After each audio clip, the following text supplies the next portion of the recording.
ortaya toprak bedel alın beni döken, yemek döken arkadaşlarımızın ödülleri var.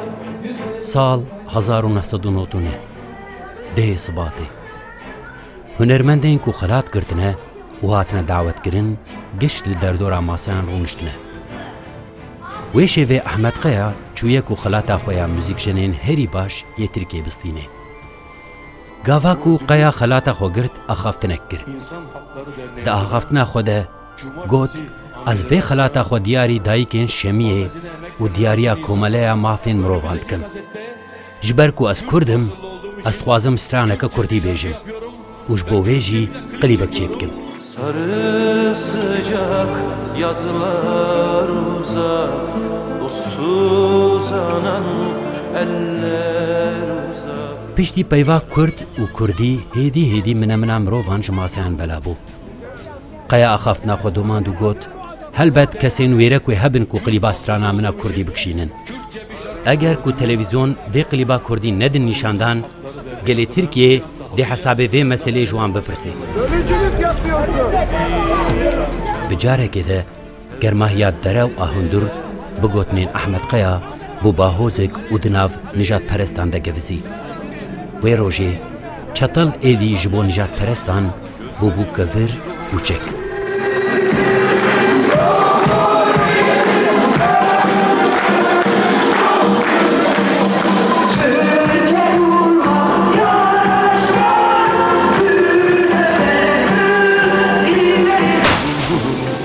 Tedirginim ben, haylanmaz, uslanmaz, tedirgin, suskunum, vurgunum, tedirginim ben, haylanmaz, uslanmaz, tedirgin. Ege konserleri yapmaya karar verdiğim zaman nedense devlet kademesinde olağanüstü bir ses yükseldi.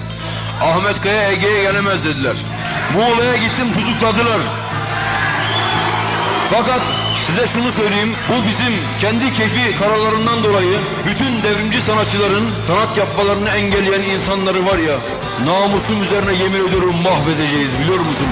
İşte hodri meydan, işte hodri meydan ya, bu kadar basit. Ya bu deveyi güdeceksin ya bu diyardan gideceksin. Biz bu develeri güdeceğiz, biliyor musun? Başka yolu yok yani. Karanlık yollardan geçtik, zehir gibi sular içtik. Ehmed Qeya sala 1957 li Malatyê hate dinê. Wexta 6 salî bû rojekê bavê wî sazek jê kirî û Ehmed Qeya bi dest mûzîkê kir. 1984 de yekemîn albûma xwe ya Ey Rıza Şimdi derxist. Lê mixabin ev berhem nehat ecbandin. Pişt re 1985 de albûma xwe ya duyemîn Alama Bebek derxist û rastî eleqeyeke mezin hat. Vê albûmê li ser guhdarvanan bandoreke mezin çêkir û êdî ji bo Ehmed Qeya jiyaneke nû dest pê kir. Bir sen kaldın geride, ah akıp gidiyor hayat. Hiçbir zaman savaşların olmamasını, hiçbir insanımızın sokakta, çarşıda, dağda, nerede olursa olsun ölmemesini ve bu çocukların bağımsız demokratik bir ülkenin dürüst yurttaşları olarak yaşamalarını istiyoruz. Çelişki anne, bu ne yaman çelişki anne. Derdevî ne şoreş bu? Derdevî müzik bu. Ew di hestê hundirê wî de her sek hebû. Her sek çawa dixwast xwe bide qebûl kirin. Xwe bi nasnama xwe bide qebûl kirin. Bi kurdayetiya xwe bide qebûl kirin. Digot ez Kurdim û zimanê Kurdî jî mafê hemû Kurdan e. Tenê vêya digot. Yani dixwast ev xwestek pêk were û dema ku ev pêk nedahat ev lê dibû hêrs. İja wî jî bi hunera xwe têkoşîna xwe da sîlaha wî hunera wî bû. O güzel insanların, güzel arkadaşlarım, güzel anneler için, en güzel anneler için, en sabırlı, en yiğit, en yürekli anneler için şafak türküsü.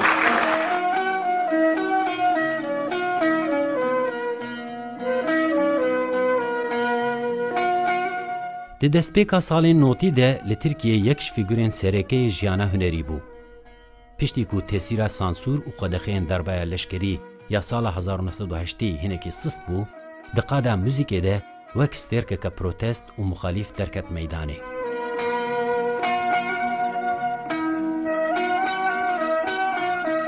1985 ده پشتی آلبوم آخویا آجلارا تتونماق درخست بو گلتن حیال و دوره زوجی. به هفر استودیو که هلبرینه موزیکی وکرن. ناوی ویجی کرن گاک پرودکشن. 1986 ده گلتن قیا هلبستان نوزاد چلیک شفاق ترکسو کلاما بروانگی نشانی احمد قیادا. نوزاد چلیک گرتی گهده بو و جیر ایدام دابون. Adımı sorma. Biz tabii şarkıların Ledi sajî min û wî me li mitbaxa vî karî hevnas kir. Me li stüdyoyekê deng tomar kirine. Ez ji ku derê dest pê bikim nizanim. Rojekê derî lêda min vekir. Li hemberî min wisa zilamekî pak, dürüst ku bi çavê xwe dikene, zilamekî genç, wisa hinekî şêrîn, hinekî ji rewşekê wî ya dilawer jî heye. Got civîna min bi Selda xanimê re heye. Min got baş e kerem ki. Min ew derbasî hundir kir ku ew û Selda hev bibînin. Helbet paşê Selda wê kêliyê em bi hev re dane nasîn. Ji bo min got ev hevalê min ê hepsê Gulten ev jî Ahmed Kaya ye. Helbet ez derbasî odeya xwe bûm paşê. Lê piştî ku ew hevdîtin qediya Ahmed hat cem min. Hat û wekî baranê ez dame ber pirsan. Ev pirs hemû ji derbarê hepsê bûn. Çi qewmî, ev derçawa bûm filan. Ez jî qet naxwazim bibêjim. Lewra ez hîn jî di wê haletê rûyiya hepsê de me û ez gelekî aciz dibim. Wisa kêfam naye ku ji kesên ne eleqedar ra qalavî tiştê bikim. Lewra ez wî nas nakim wê çaxê. Lê ew bêtir pirsan dipirse. Yani wisa dest pê kir. Yani di wê demê de hevaltiya me dest pê kir. û yani ew destpêkeke baş û bi nirx bûya rastî. Wisa brûskan neveda. Lê ew dostaniya me ya gelekî aqilane û xwedîşiyan ber bi devereke din ve çû helbet.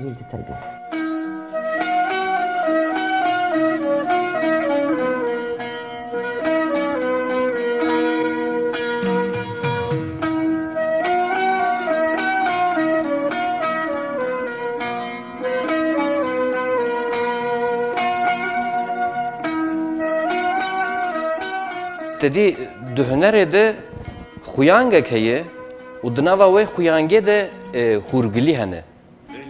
Herkes xuyangê dibîne, lê herkes hûrgiliya nabîne. Kesên ku wesfê hunermendiyê bi wan re hebin wan hûrgiliyan dibînin. Îja Ahmed Kaya jî kesê ku wan hûrgiliyan çê dikir bû.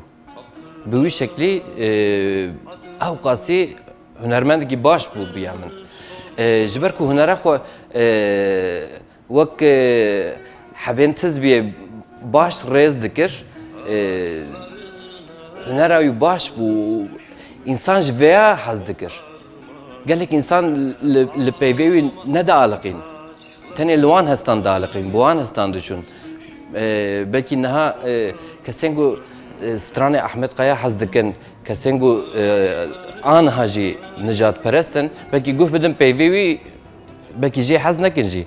Lê ez bawerim ji ber ku însan ji hestê wî hez dikirin nêzîkî berhemê wî dibûn.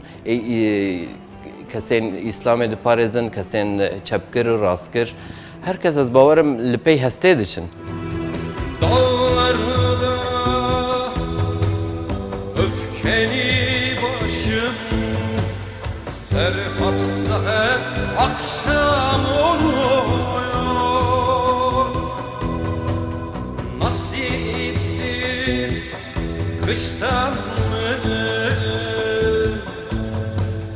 yağmurdan mı, yoksa aşktan mı? Ağladıkça, ağladıkça ağlarımız yeşerecek, göreceksin. Konserên wî her tim tije dibûn. Hem ji aliyên çepkiran û hem jî ji aliyê rastkiran ve dihat guhdarkirin. Stranên wî ew qas xurt bûn ku raman û fikrên ji hev cuda danî bahev. Piranî stranê xwe gotin û muzîk wî bi xwe diafirand. ji xeynî wê jî ji helbestên Ehmed Arîf, Atîl İlhan, Can Yücel, Hasan Hüseyin Korkmazgil, Nevzat Çelik û Yusuf Hayaloğlu her tim jê rebûn bîrek û di nav helbestên wî de cêgirtin.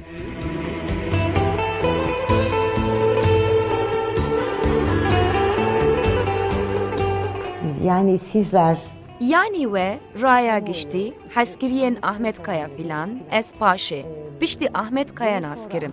Lewra usaya yani, lüve qade hüner tehilberin, u lüve dere her tekiliyeke di navbera vitrin u mutbaxe de heye. Yani 5 mikrofone u paş mikrofone heye. Anji 5 kameraye u paş kameraye. Ji ber wê jî ji serî ve ez di mitbaxa kar de dixebitim.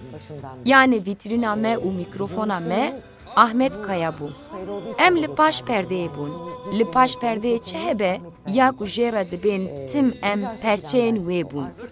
Yani ji ber ser albûmê heya hilbijartina stranan, heya bi sêwirînên din û tekiliyên bi medyayê re sazûmaniyên din û hewdû. Çi hebe di wê mitbaxê de ez bi wan re eleqedar bûm. Ji ber wê jî em dest bi destê hev re derdiketin ser şaşeyan û me evîna xwe neve digot ji mirovan re. Me hilberînên xwe pêşkeşî mirovan kirin. Lê paşê ez jî nas kirim û mecbûr man min nas bikin. Lewra êdî mikrofona me tune bû û ez mecbûr mam ji bo xwe, ji bo me vebêjim ez rayêjim wê mikrofonê. Qet nebe ji aliyê ku em gotina xwe bibêjin ve min rahişt wê mikrofonê û mirovan jî ez nas kirim. Ne varsa bu su genci yakan, ekmek gibi, aşk gibi. Ah ne varsa güzellikten yana, bölüştüm, büyümüştüm. Bu ne yaman çelişki anne, bu ne yaman çelişki anne. Kurtlar sofrasına düştüm. Hani benim gençliğim anne. Bu ne yaman çelişki anne, bu ne yaman çelişki anne. Kurtlar sofrasına düştüm. yani kendim bildim bileli. Yani ji dema ku tê bîra min ve birayê min helbest dinivîsîn. Ez dibistana seretayî de bûm, wî helbest dinivîsîn. Ez di dibistana navcînî de bûm, wî helbest dinivîsî. Li mala me her tim kitabên helbestê hebûn. Me ew dixwendin. Dedî kitabên cildên wan qumaş ku ji kitapxanê hatine stendin yên ku hatine kirêkirin hebûn. Yên ku ev aniye mala me jî kekê min Yusuf e. Nasîna min a edebiyatê bi rêya wî bû. Têkiliya min û edebiyatê jî ji wir de dest pê kir. Wî her helbest dinivîsîn. Wisa di salê lîseyê de di beşa helbestê de xelatî wî hene. Dema min û Ahmet me hev nas kir, me di navbera xwe de ferq kir ku em hez ji edebiyatê û helbestan dikin. Ji xwe wî helbest dikirin stran. Wan çaxan helbestên Nazım Hikmet yên Ahmet Arîf kiribûn stran. Me fêm kir ku zewqa me ya hevpar ji bo helbestê û dema min ew birayê xwe re da nasîn, min wisa ne di ser têkiliyeke feodal re ew da nasîn. Yani ne wek ku vaye em destgirtîne, ew jî birayê min e, divê êdî hev nas bikin filan. Ya rastî min got divê bestekarek û helbestkarek hevdû nas bikin û min giringî da vê yekê. Berî malbatê min bi birayê xwe re da nasîn û min hîn tiştên ji Ahmet Kaya re gotin. Min got gelek helbestê wî hene bila hayata jê hebe. Birayê min her wextî jî dinivîsî, wisa bi destxetê li defteran dinivîsîn helbestên xwe. Ahmet jî her cara ew defter li nav hev dixistin, lewra birayê min ve dişartin. Ne dixwest parve bike. Dema wan hev nas kir, ya rastî ez ew qas şaşman ku wisa nêzî hev bûn. Têkiliyeke wisa germ danîn. لورا من برای خواه ناس دکر و من احمد شی ناس کر بو ایدی من بروح وید زانه بو وان وسا به حسانی لحف کرن و جخوا پشتی دمک پر کرد احمد هلبستا برای من کرستران از دبیم قی hani benim gençliğim kır bu ستران süre sonra zaten. Jiletleyen kısmetli gecem birlikte bulacağız belamızı. Sonumuz kuşkusuz cehennem. Kırmızı kırmızı kırmızı. Jiletleyen kısmetli gecem birlikte bulacağız belamızı. Sonumuz kuşkusuz cehennem. Kırmızı kırmızı kırmızı.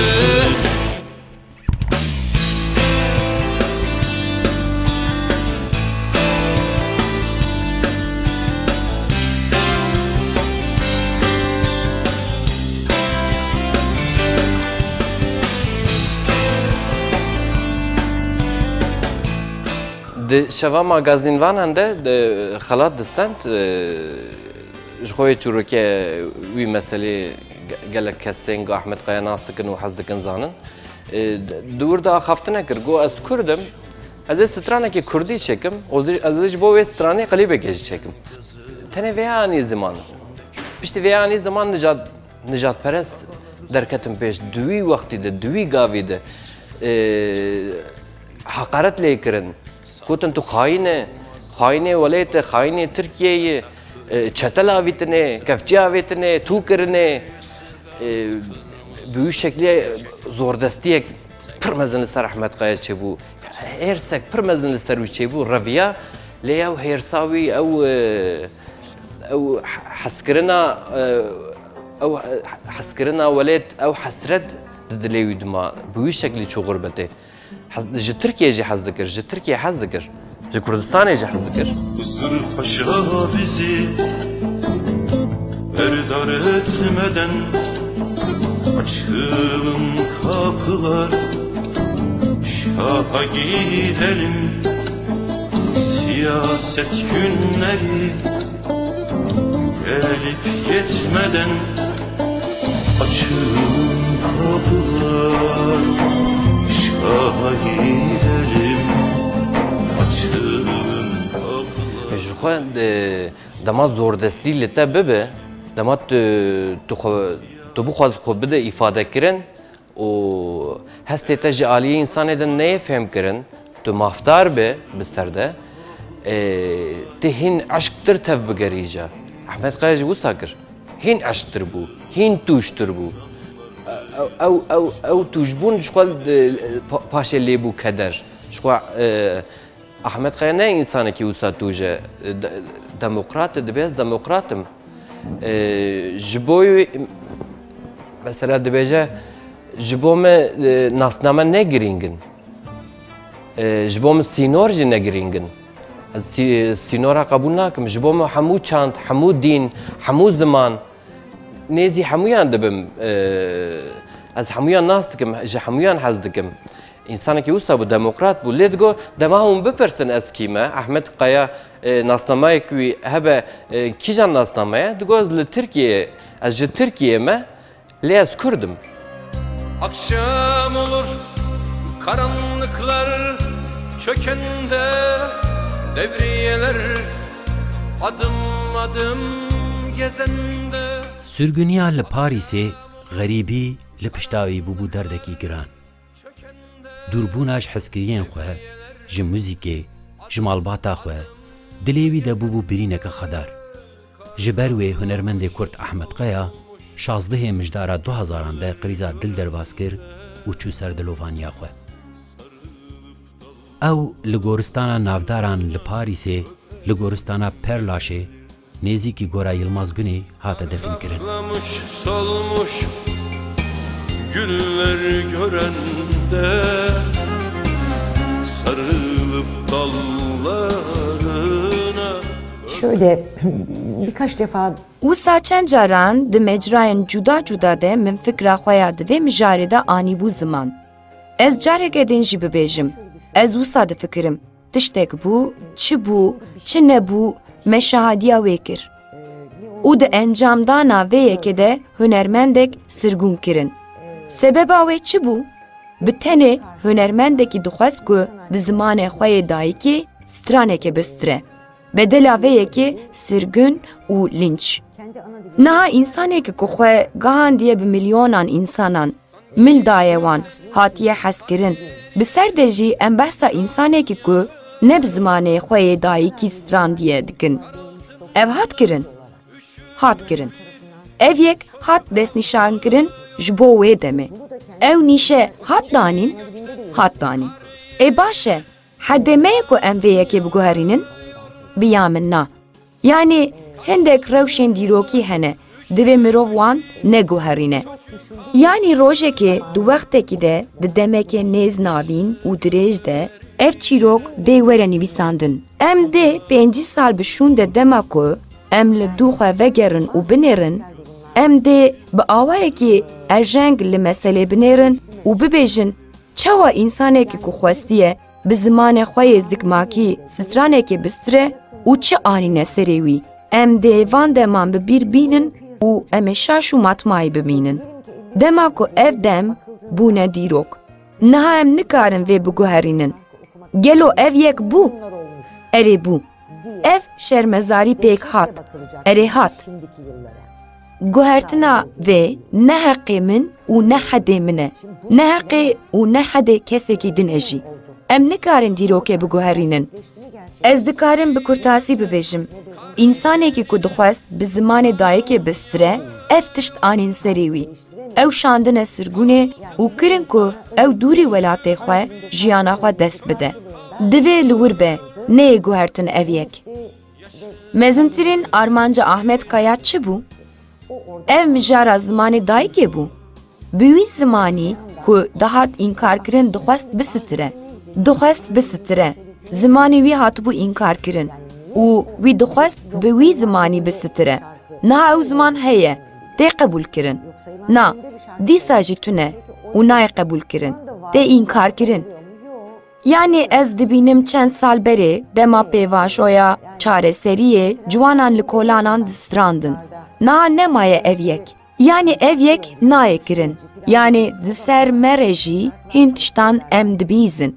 Bo numune ji bo ku filan kes li stranên Ahmet Kaya guhdar kirine, nizanim çi anîne serê wî, çi bûne filan û bêvan. Hê jî zimanê te yê dayîkê nehatiye qebûl kirin. Fermiyet nestendiye. Yani ez wî bînim vî welatî, heç ku tu tişt nebûye, nabe, ev tişt gelek li zora me diçin. Lewra ya girîng ew e ku tu dîrokê neguherînî. Ya girîng ew e ku zimanê Ahmet Kaya ku wekî şîrê dayîkê helal e, divê temînateke ji rebê dayîn. Ev yek ji bo hemû ziman û çînan derbasdar e. Em ji bo vê yekê hewl didin. Naxwe ne zêde girîng e, welat ax filan, xwezî li welatê xwe bûya. Derfet hebûya, her sibe wê wextê ez rabûma min bikarbiya biçûma bawî. Ya jî heskiriyên wî bikarbûna biçûna ser gora wî. Lê niha dibînim tenê hatiye îştin. Lê ew ne tenê ye. Na, gelê wî her tim bi wî re ye. Lê divê mirov neheqiyekê jî destnîşan bike. Not düşmek gerekiyor.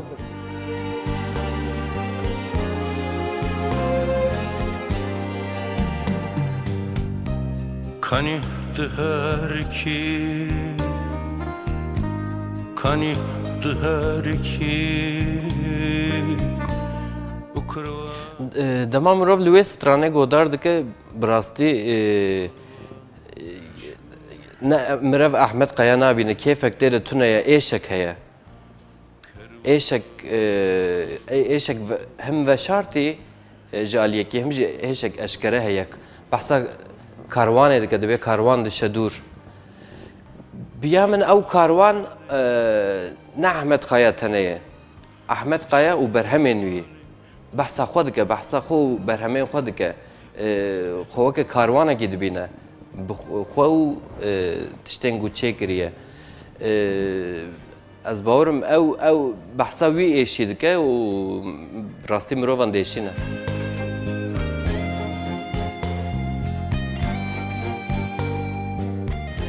yên ku êrişî wî kirin piştî çend salan ji ber fikir û fikirînên xwe yên faşîzan poşman bûn. Lêborîn xwestin û ji aliyê civaka Kurd û Tirkan ve rastî rexneyên pir tund hatin. Lê Ehmed Qeya bi hunermendiya xwe, bi gotinên xwe, bi îmaj û kesayetiya xwe wek karakterekî zindî ye. Lewma gelek guhdarên wî niha jî bawer nakin ku Ehmed Qeya ji vê dinyaya bêbext koça xwe kiriye. Şeremini tu, şeremini tu.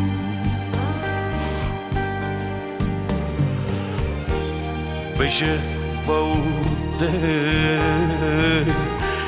beje baude, yara çağ.